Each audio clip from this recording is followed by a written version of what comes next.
Welcome to Conversations with Garmamie. This is episode 25. So, since we're going to be doing this in the form of a podcast, it's best to start from a place that other people can start with me from, instead of kind of jumping right in. Our guest is Karim Byron, a martial artist who left Canada for Japan a decade ago to pursue his career in the field of education and also compete internationally and further his training in the grappling sport of Jiu-jitsu as well as MMA. He resides in Japan and speaks Japanese. But this episode is not about a comparative narrative on the BJJ, Judo, or grappling scene in Japan vis-a-vis Canada's, or his thoughts on the current state of whichever combat sport and whatever recent competition rules update. Nope, we go beyond that. I could tell you what this conversation is about, but instead, you can listen for yourself. Let's start with, we'll start outside. So, I'm a jiu-jitsu practitioner, right? And I do Brazilian jiu-jitsu. And I enjoy it, right? I've competed in it and had some success, And these are all fine things, right? But there came a point in the competition where I was doing the competition for the competition. And I was no longer enjoying myself like I did when I was at the beginning. Or striving, and learning, And what I realized is that what competition does is it's a form of learning, right? But you have to crystallize yourself every time you're in competition. So you train, you say, this is my thing, and you train for it. But then there comes a time in your training for competition where you stop learning new stuff, and you just start practicing what you know, and you crystallize so that you're, at the peak performance of this version of yourself for the fight, right? And that's natural. But if you compete too much, then you're crystallizing yourself too much. And so you lose your ability to change and adapt, right? So you make your adaptations then based on your conflict and confrontations. And when you start making your adaptations based on conflict and confrontations and not on the ease and the joy that comes through just learning something for the fun of it, for the enjoyment of it, then that becomes the direction that the expression takes. It's simple. And that becomes the mindset that you enter into when you're training. So now, instead of going in and having fun and what am I going to learn today, it is, how is this useful in combat? How is this useful in competition? Will I be able to use this? Does it work? Right? As opposed to, I don't really mind if it works or not in a competition. I just want to try it to see how it feels. Oh, that felt good. I'll do it because it feels good. Not because it's going to work against a high-level black belt or something like that, When I'm able to grow and progress, in this sense, the art then takes on its true meaning. When we're looking at use of it through conflict and confrontation or competition, it's always externalizing itself, right? It's always the external manifestation of it that we're focusing on. But when I'm able to move with the ease, right, I can now start looking at the internal part of it, right? And that's what's most important. Why is that?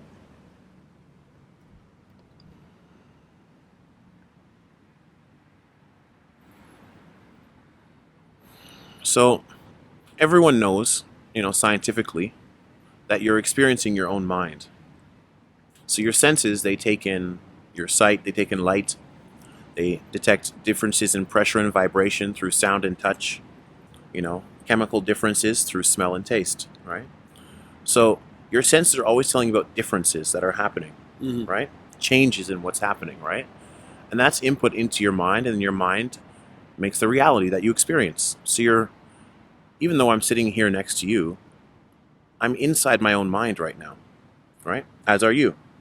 And you're inside my mind as a representation as a human body and things like that, right? And these aren't really crazy spiritual things. It's just science, right? It's what's happening, right?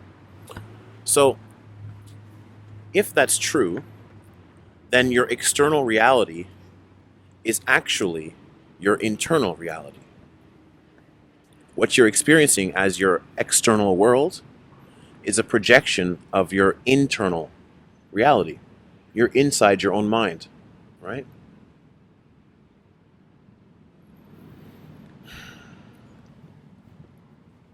How did this journey into knowing yourself and knowing this, where did it start?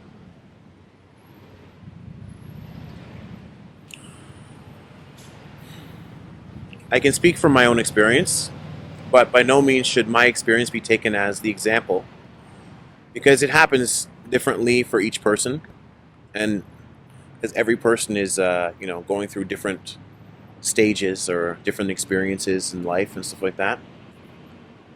But for me, the way I can describe it is that we live in something called culture, right? And culture is the word we put to everything that is not statistics or science or mathematics, right? To put it more bluntly, it's bullshit, right?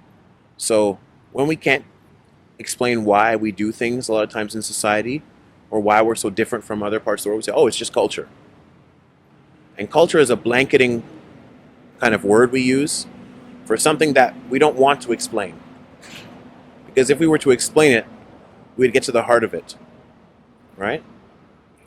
And the heart of it means that I am different from you at the end of the day just because I'm different, and you're different from me, right? It's a difference thing, right? And this is a form of separation, right? So now for me, culture is kind of an engine or a way in which separation now expresses itself. Okay? And so when some people are young, right, we're brought into a culture. And what the culture does for us is it tells us how we should be interpreting the things around us and what they mean, right? So culture gives meaning to your life outside of the bare, let's say, physics and science and mathematics and statistics and all that stuff. Culture gives that extra dimension to your life, right? And so culture is like a bundle of meaning that you then put onto the world, right? And that's how you view it, right? You view yourself based on your cultural perspectives, right? That's why two people from different cultures can have the same experience, but then have two different reactions to it, right? And what happens is if at some point in time, for whatever reason, your thinking separates from the culture, right? So you're no longer depending on your culture to view that certain thing, whatever it might be. It might be something as simple as, you know what? I never liked, Middle Eastern food, right? But then one day I tried it and I was like, it's great, but no one in my family likes it, right? And so I always want to eat the Middle Eastern food, but my family's like, no, I hate it and whatever like that, right? But I love it. And I know if they would just try it, they'd love it too, right? But their minds are just dead set against it, right? Because, their food is also their culture, right? And so what's happened is now where food is concerned, I'm thinking differently. But not only thinking differently, I'm thinking from a broader perspective now because I have more in my repertoire, right? And so let's now bring this out to culture, right? When one has different experiences and starts to think of things in a different way, for whatever reason, it might be some traumatic event in life. It might be just because you got a quirk. It might be because you have a physical difference from people around you. It could be color, size, developmentally delayed, having a physical impairment or something like that. Sure. It makes you see the world differently from the people around you. And when that happens, people start to feel different or strange or alone or even ostracized, right? And that's how the process started in me, right? From a young age, I just saw things differently from the people around me. I don't know why, particularly, but when they told me stuff, I just didn't believe them, right? I don't know why, but I'm like, no, I think it's this way, but I understand your way too. I can see how you can see it like that, but I actually see it like this too, right? And I always just kept that with me, but I, didn't really cause any waves or didn't say, no, this is the way things are, I just kind of said, okay, but I see things this way. And so I always felt that I was different in that respect, right? But I mean, everyone, to a degree, has something that they're not 100% in line with the general consensus around them. So it's not just me, it's everybody in some way, right? Whether it's on a physical or a mental or emotional level. So from the outset, let's just be clear that, I'm nothing special, right? I'm just, let's say, a development, or having now seen things a bit differently. I followed it through to its end expression. I said, why am I like this? Why do I see things differently in this perspective? And everyone has those questions, but I just looked for the answer until I got one that wouldn't change from day to day. Once I found an answer that didn't change in any situation, I knew I found my answer. And if a situation arises in which that answer no longer applies, then I'll just look again. Doesn't have to be stressful, doesn't have to be life-shattering, it's just simple. So that's how it started for me. I can't really say one thing or any one thing happened. My life has been pretty normal, I think. I did grow up as the only black kid at my school besides my sibling. So that put me in a different perspective. I've always been overweight, as they call it, or I don't know what the PC word is for it now, but I've been fatter than the people around me, and also bigger and taller and generally stronger. So that put me in a different physical category than most people around me. Right. And I've been generally, smarter than the people around me. Right. But I don't say smarter. I say my ability to regurgitate knowledge is more developed than the people around me. So I could take tests. I could memorize things, right? Mm-hmm. That doesn't mean I'm smarter. It just means I can regurgitate knowledge better. Right? So these things put me at an odds or at differences with the things around me. And because I was seeing things differently on a mental level and a physical level, right? It inspired me or drove me to try and assimilate and be like everyone else at first, But no matter how hard I tried, I just couldn't do it. And even when I could outwardly do it for a while, I wasn't feeling it. So I said, okay, I'm going to have to somehow end the conflict within me. And it didn't work by trying to assimilate, so now I'm going to have to go to the other extreme. And that's kind of when I decided to, you could say I was consciously on the journey. Because we're all on this, what I call the journey, but some people are on it consciously and some people are on it like a piece of driftwood being dragged along by the current, Mm-hmm. And so, yeah, I can say that's how it started, or where it began, so to speak. The same place as it does for everyone else. So you've, how long have you been living in Japan now? I've been living in Japan for, this September, it'll be 10 years. A decade? A decade, yeah. Tell us what took you to Japan. What happened? Why did you go to Japan? And what has a decade in Japan meant to you in your professional, personal development, and so on? And by the way, feel free, on a side note, feel free to run with whatever. This is very informal. Feel free to take it where you want to take it, because this is just a conversation. You know what I mean?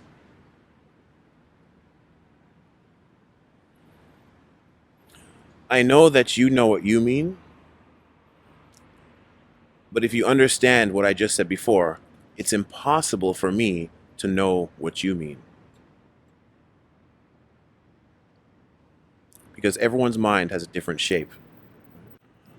But we have words in which we can express ourselves so we can have a certain level of understanding. But this understanding is not 100%, right? It's like a puzzle that kind of fits together, but no pieces are actually shaped to fit one another. Okay. And that's what most people feel in life with other people and other minds, right? But when you find someone that, I just fit with that person, it's because your minds, for some reason, or your ways you express yourself fit, right? And you don't know why, it just fits, right? But not 100%, right? Because there's always conflict with the people at some point, right? We argue, we disagree and things like that, right?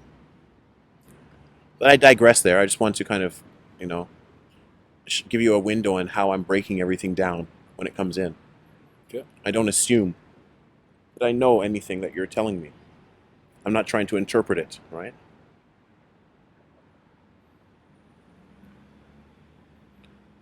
I went over to Japan. 'Cause I've always dreamed of it when I was a kid, right? You know, I was like, man, 'cause, I tell you I was different, but I was into comic books and anime and martial arts since a very young age, right? And so I guess this is what inspired me to go over there. And the year before I went over, I was doing pretty good with my martial arts and gaining some kind of notoriety, so to speak, and skill level. And I thought, I'm going to go to Japan and try to make it there, right? And that is in line with the dream I had since I was a kid. And I just want to try it out and look at a different culture that way. I had studied some Japanese history in university as well, so I had an interest in the culture. And that's what brought me over there originally. But, 3 major injuries later, that's no longer what keeps me there. So the martial arts in my life has taken not a back seat, but it's become part of the mosaic as opposed to the center of the picture,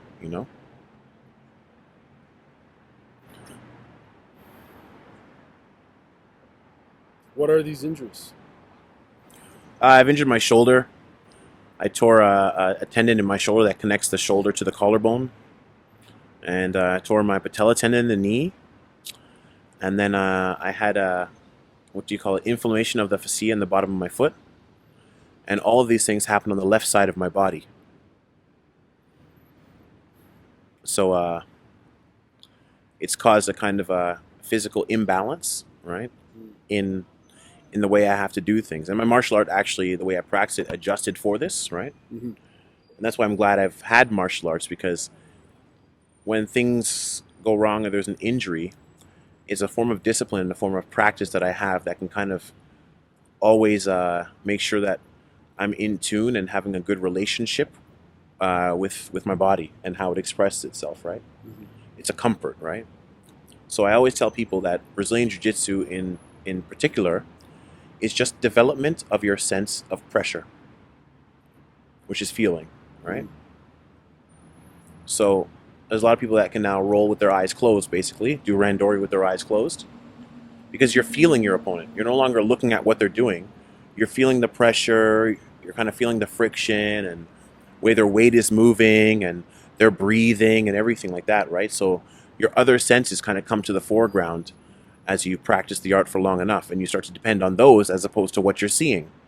Because, looks can be deceiving, right? People can faint and things like that, right? And also because in the Brazilian Jiu-Jitsu, there's a lot of contact,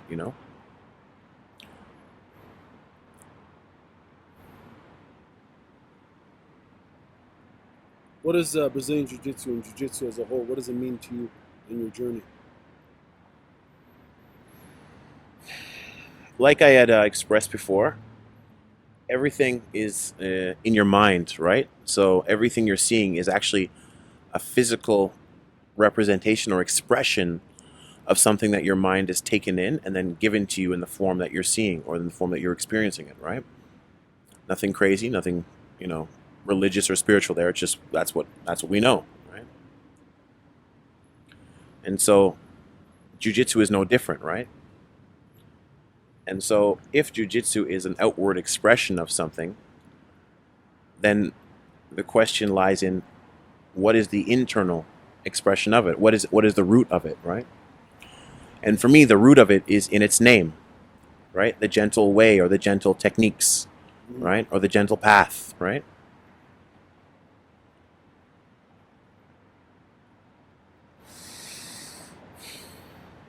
But in order to be gentle with things,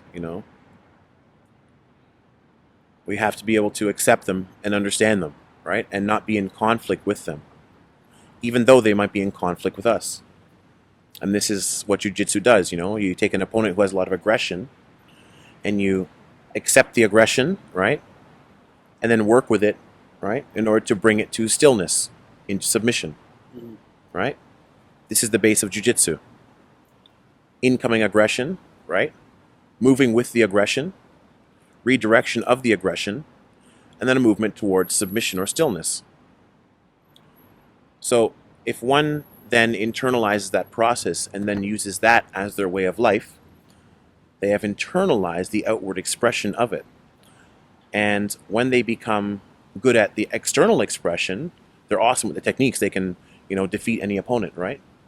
With using their art, right? Mm-hmm. But when we learn to internalize it, then you can do the same thing with other minds and other hearts. And when you're able to do the techniques internally, they become a part of you. So they're actually the way you're living your life, right? They're the lens through which you're seeing all things. And this is what is meant by a true martial arts master. They are no longer dependent on the physical outward expressions of the art. They are now internalizing and literally living the art. So they become a part of it, and it's become a part of them. Therefore, they have mastered it. They have made it one with themselves.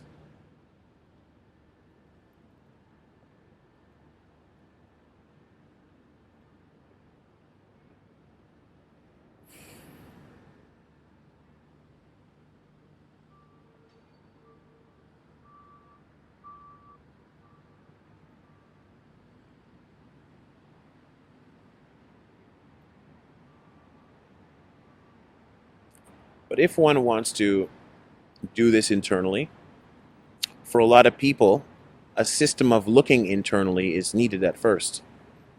Just like before you train jiu-jitsu, most people say go to the doctor and make sure you got a medical checkup. And before you perform the art, you have to learn how to exercise so your body gets comfortable with the motion, so you're not putting a shock to your system every time, right?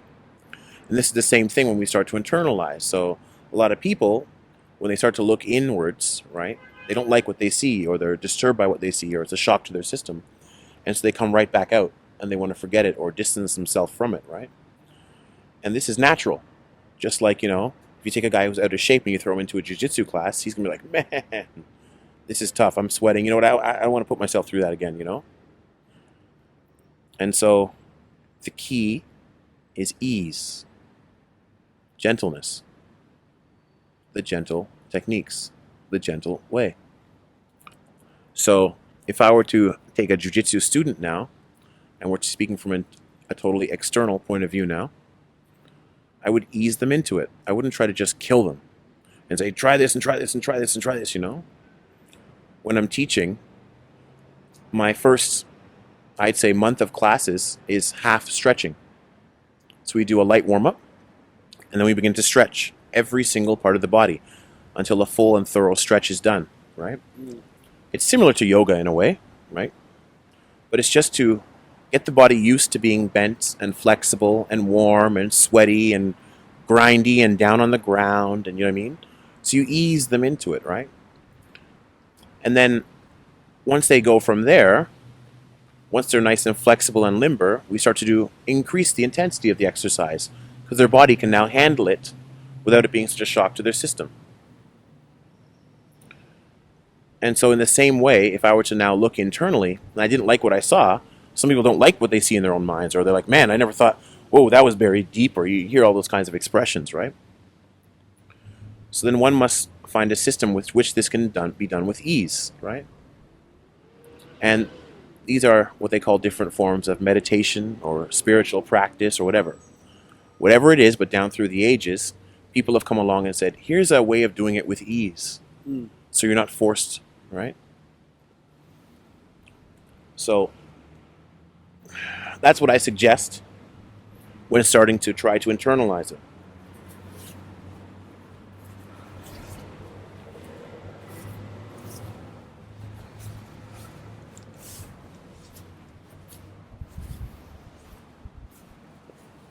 Do you feel, what do you think about, comparatively speaking, your approach towards this art form vis-a-vis others in this big community of jiu-jitsu and Brazilian jiu-jitsu and martial arts as a whole? What are your thoughts in terms of your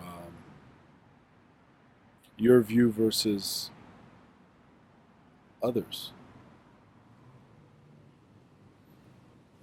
I don't know. I'm not responsible for other people's views. So to compare them, I would have to kind of almost become or take a stance on their view. So my view on their view is what you're asking for, right? What I'm saying is, if someone is listening to this, like someone who in the external, if we want to talk like externalities, who has a belt that happens to be of a certain color that means something to a certain culture of people who abide by a certain philosophy. If that means something to them, they will take a position and say, this is this is that, right? Just like a coach would say, no, that's not the proper technique, this is the proper technique. And there's plenty of opinions, there's plenty of views, and there's plenty of spins. What I'm asking is, within your community, what, seeing that you're clearly philosophical, if I can throw that term, if you're okay with that term, what has your approach? How is your approach taken within that community? I don't know. This is something that I've been kind of coming to recently. Like, it's kind of just an opening of the eyes, and then all of a sudden, everything in your life just gets seen through this new lens. So I'm also getting used to it myself. Mhm. But Are you open with it, generally speaking? Are you with others? You know what I mean? well, let's just go back, right? Because I'm internalizing the art. So I'm only as open with it as the person is willing to receive. I'm not going to force anything on them, with ease and with gentleness. So I am teaching and doing and expressing it the way I am, and I don't force it on people. I just do what I do, and people that jive with it, and people that don't. But it's not right or wrong. It's just what's happening, Right. you know? So I don't know how it's taken in my community. There might be other people that have the same view, maybe not in the exact same words, but in the same kind of, you could say, spirit of it, you know? And I think anyone who practices martial arts for a long period of time, through different stages of their life, this is key. So some people practice the martial arts when they're young and they kind of give it up, or when they're young and fit in their 20s and they kind of give it up when they get older. But someone who does it throughout their whole life, then the martial art becomes the constant, the thing that's not fitting in as they move around and change their ways of life and change the people around them. The martial art becomes constant. Mm-hmm. And so that becomes the center, the thing that's not moving, right? And anyone who does that and does that process gains wisdom from it. And that wisdom expresses itself differently through each people, for each person. So what I might be expressing, someone else might be expressing the same wisdom, but in a different way. I'm just not sure, right? Sure. So I can only speak from my own experience. So to kind of ask how it will be taken or how it's compared in the community, I would say it's just, as is everything else. People who jive with it, and people who don't. And there's many different reasons for that, but that's not my concern, Mm-hmm. How would you describe your approach or style to teaching jiu-jitsu? You mentioned stretching and whatnot. Mhm. But what aspects of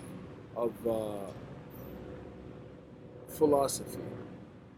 What is your philosophy in terms of how do you share your philosophy with your students? How do you challenge them, develop them?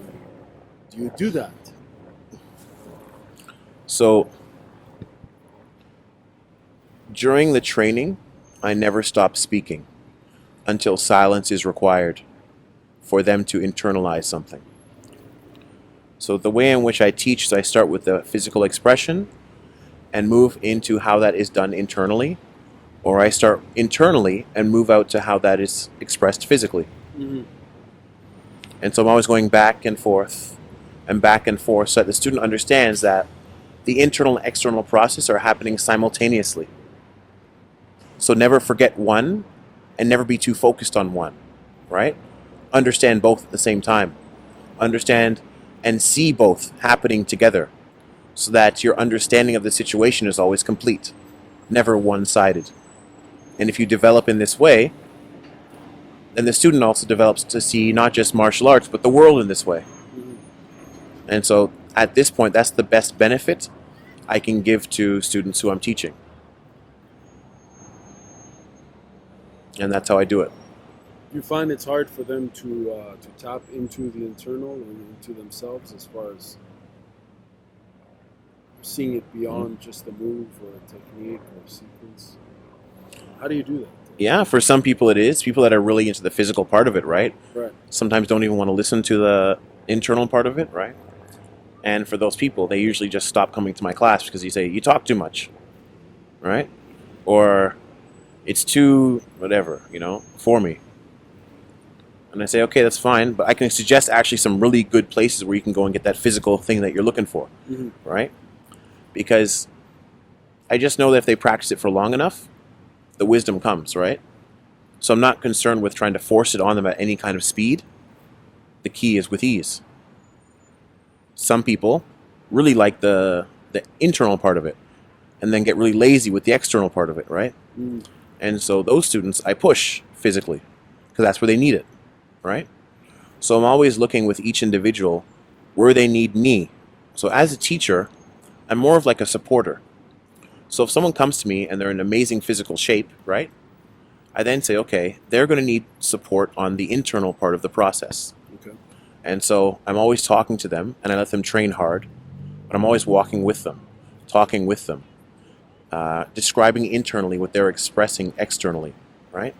Giving them a way, you can say almost like a language in which they can start to understand their internal process, right? And then for people that are really into the internal part of it and the meditation and all that stuff, I push them physically so that they don't lose sight that no matter how much insight and wisdom you gain, unless you can apply it to the world around you, it's of no use.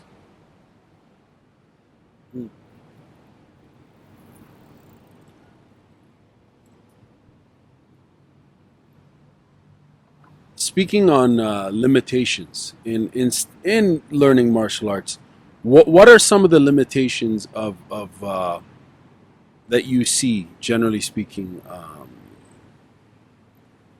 in learning martial arts? Are there any limitations? The only limitation in learning is lack of acceptance. Okay. And that doesn't apply just to martial arts, it applies to life. I was having a conversation with someone, and someone very dear to me, right, who I love very much, right? But they are not, I wouldn't say unintelligent,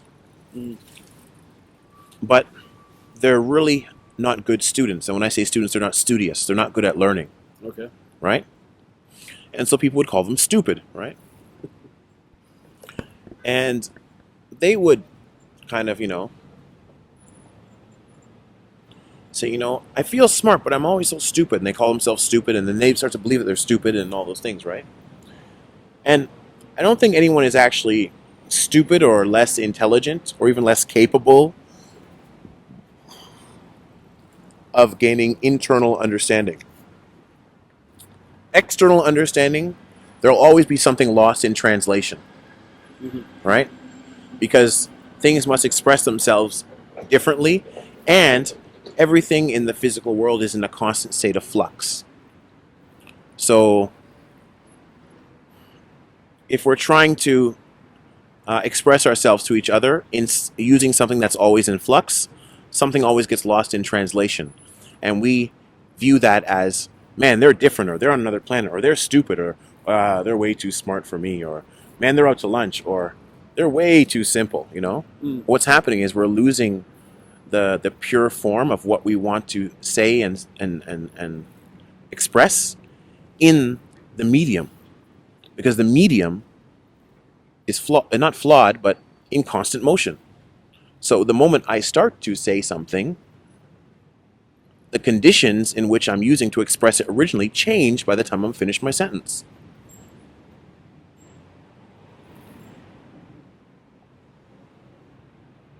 So the key is for me to remain as stable as possible when I'm trying to communicate things. So if we're to bring this back now to limitations on learning, as a teacher, it's my job to remain focused on the goal. the entire time I'm teaching the class and nothing else. Not on the insecurities of the student, not on the emotional needs of the student, not on whatever if they're having a bad or good day, because these things are always in flux. So I'm not going to deal with the flux. I deal with the constant. So they have a goal today, and we're going to achieve that goal. Now, how we get there must change and twist and turn, because that's the nature of what we're working with. But I must remain focused on the goal. I must look, you could say, straight ahead, as opposed to getting distracted with what I see along the path. So from a teacher's perspective, that's usually what puts a limitation on the learning, is that some people get drawn into the drama of the student, right? But we must remain separate from this and remain focused for the well-being of the student. From the student's point of view,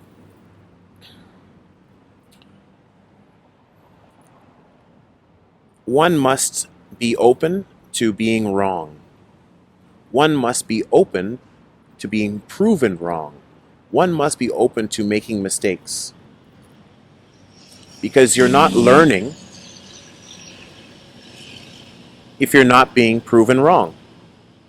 You're not learning if you're not expanding your definitions of things and broadening your horizons. So what people call stupidity is not stupidity.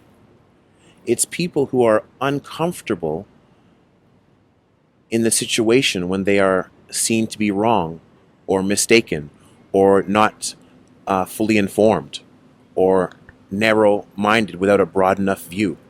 And this is at its base insecurity.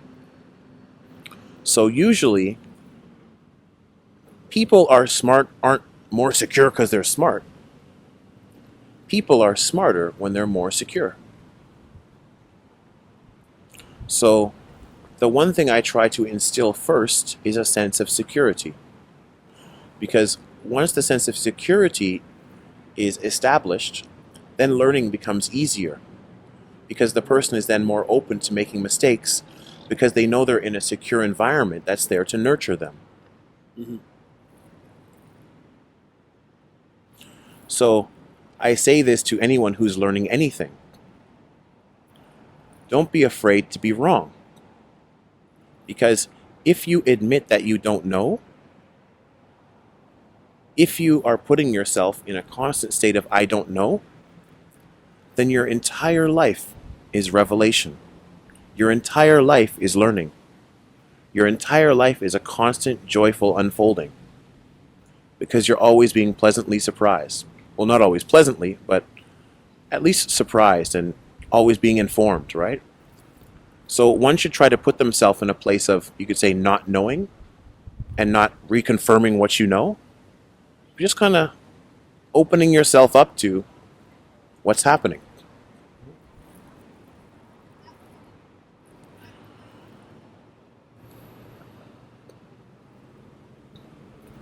What is your relationship with being wrong?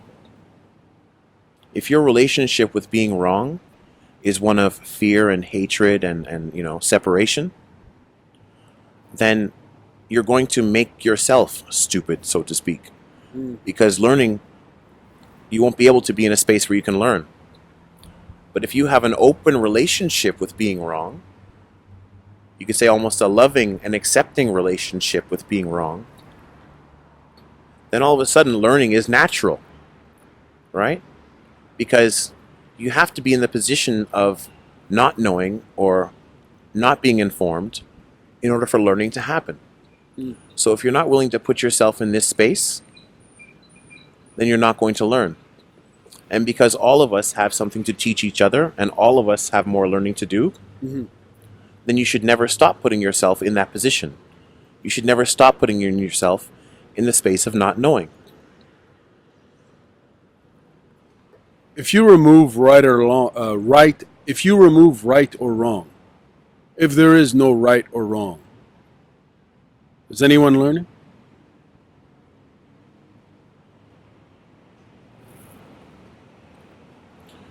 I don't really think in terms of right or wrong anymore, because that would assume that I know something.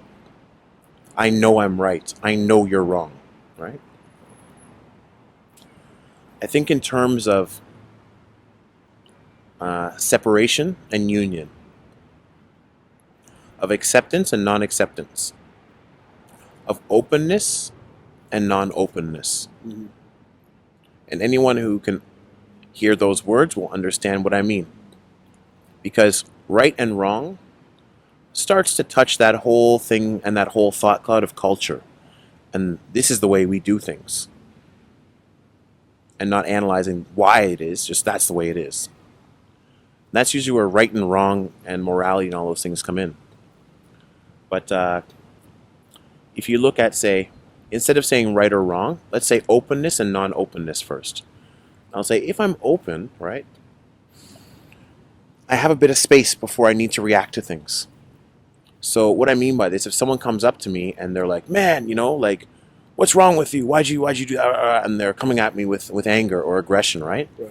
If I'm open, I don't have to react with aggression right away. But if I'm closed off, right away I'm right back in their face. Like, man, they're aggressive me, I'm aggressive them.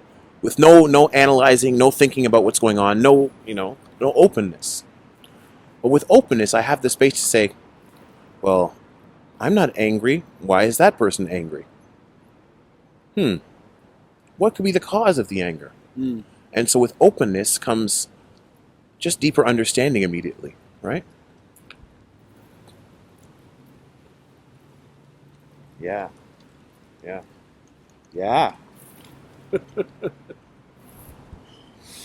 So, and then looks at it with acceptance and non-acceptance, If I'm always fighting what's happening, then I'll always be in conflict. But with acceptance comes a bit of space again, right? So, if I'm running for the bus and I just miss it and I'm like, I can be so angry and uptight, just thinking, if I just left a moment earlier, if that woman just didn't get in my way, Right.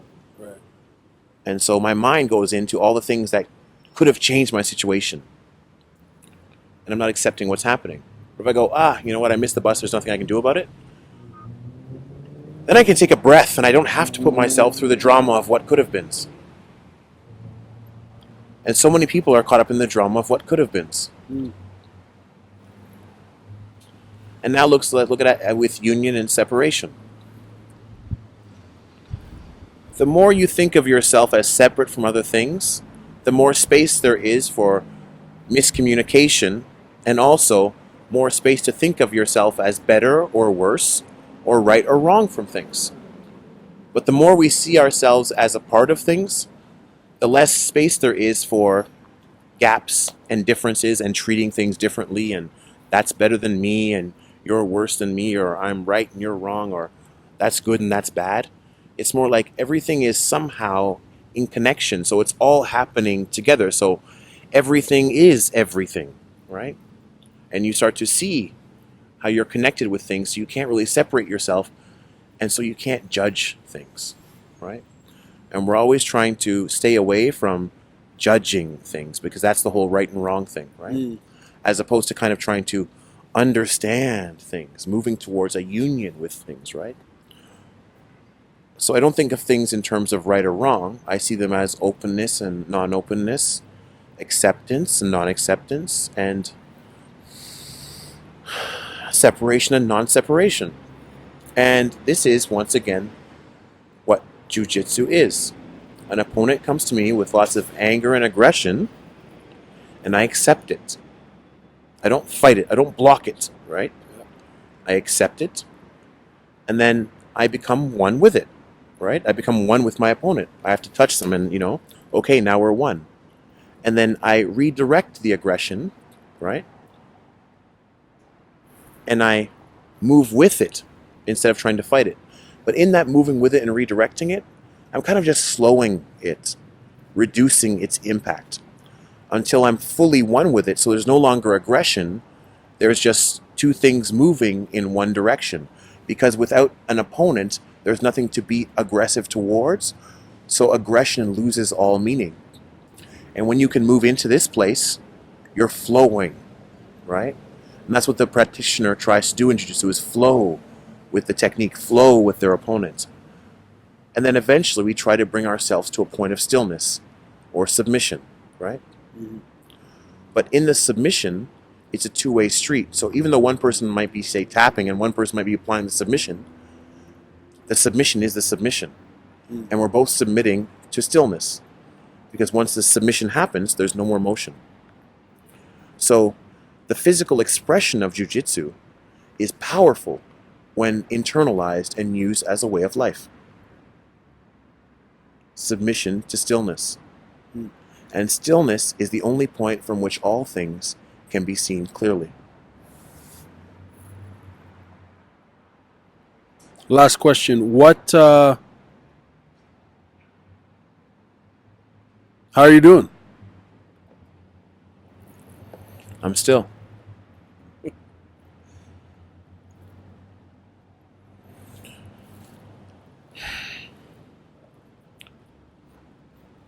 So, because you require words from me to express how I am, because I am in stillness and silence, anything I say